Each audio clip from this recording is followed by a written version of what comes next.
Bonjour à tous. Aujourd'hui, on plonge au cœur de la cellule pour décortiquer un processus absolument fondamental, le transport cellulaire. C'est en quelque sorte le système qui permet à chacune de nos cellules de vivre, de respirer et de fonctionner. On peut se poser une question toute simple en apparence. Comment une chose aussi petite peut-elle gérer un trafic aussi complexe et vital? Comment elle fait pour se nourrir, communiquer et en même temps se protéger? La réponse est d'une élégance remarquable. En fait, tout se joue juste là, à la frontière vivante de la cellule, c'est-à-dire la membrane.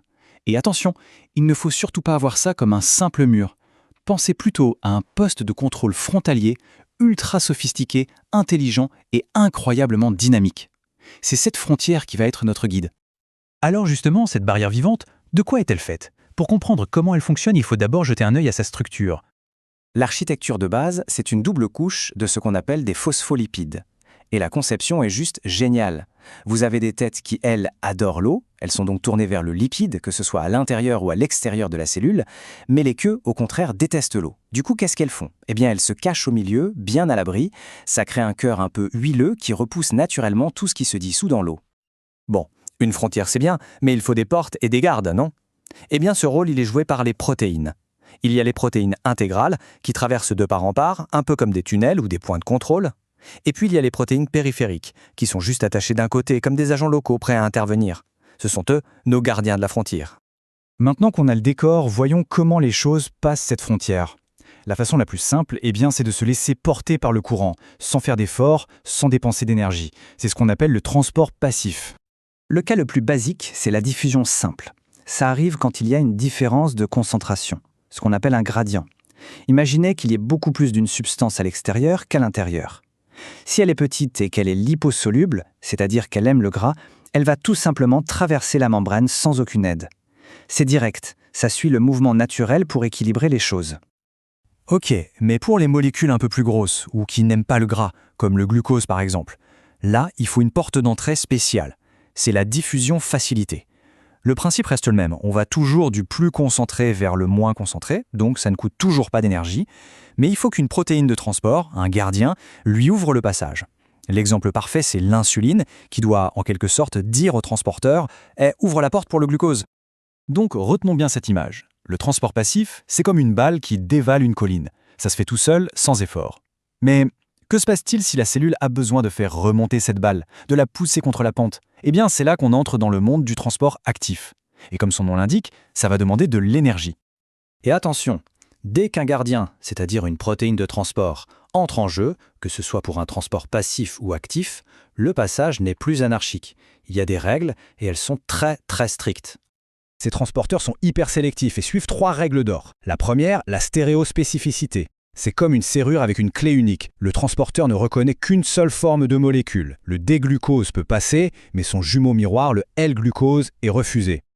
Deuxièmement, la saturation. Les transporteurs peuvent être débordés, elles ont une vitesse maximale. C'est comme un tourniquet à l'entrée d'un stade et il y a une limite au débit. Et enfin, la compétition. Si 2 molécules se ressemblent, elles peuvent se battre pour le même transporteur, ce qui va bien sûr ralentir le passage pour tout le monde. Allez, on passe maintenant à la partie qui demande du muscle, de l'énergie. Le transport qui va à contre-courant, celui qui force les choses à aller là où elles n'iraient jamais toutes seules. Bienvenue dans le transport actif. Ici, la cellule doit payer un péage énergétique, et elle paye cash. Elle utilise sa monnaie universelle, l'ATP, pour alimenter une véritable pompe. Et cette pompe va activement pousser des substances vers le haut de la colline, c'est-à-dire d'un endroit où il y en a peu, vers un endroit où il y en a déjà beaucoup. L'exemple le plus célèbre, c'est la fameuse pompe sodium-potassium. C'est un travailleur infatigable qui est essentiel dans presque toutes nos cellules. Pour chaque molécule d'ATP qu'elle consomme, elle expulse très précisément 3 ions sodium et fait entrer 2 ions potassium. Ce mécanisme est absolument vital, notamment pour le bon fonctionnement de nos neurones. Ok, faisons une petite pause récapitulative. Ce tableau résume parfaitement ce qu'on a vu. Diffusion simple et facilitée, on descend la pente, donc pas besoin d'énergie. Transport actif primaire, on remonte la pente en payant directement avec de l'ATP. Et maintenant, on va aborder le dernier type, le plus astucieux de tous, le transport actif secondaire. Alors là, le transport actif secondaire, c'est vraiment un coup de génie de la nature. La cellule n'utilise pas l'ATP directement. Non, elle est bien plus maligne que ça. Elle se sert de l'énergie d'un gradient qui existe déjà pour transporter une autre substance contre son propre gradient. C'est un peu comme un système de covoiturage énergétique. Le premier cas, c'est le cotransport. Les deux passagers vont dans la même direction. Prenez l'exemple du transporteur sodium-glucose dans l'intestin. Le sodium a une envie folle de rentrer dans la cellule car sa concentration y est très faible. Le transporteur va utiliser cette force, cette envie du sodium, pour embarquer en même temps une molécule de glucose qui, elle, n'a pas forcément envie d'entrer. Le glucose est donc transporté contre sa pente sans dépenser directement d'ATP. L'autre version, c'est le contre-transport. Là, c'est comme une porte à tambour.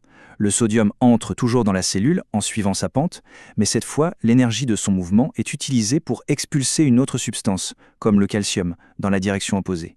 C'est un échange. Une entrée alimente une sortie. Et voilà, on est parti d'une simple double couche de lipides pour arriver à un réseau ultra complexe de portes, de pompes et d'échangeurs qui fonctionnent en parfaite harmonie.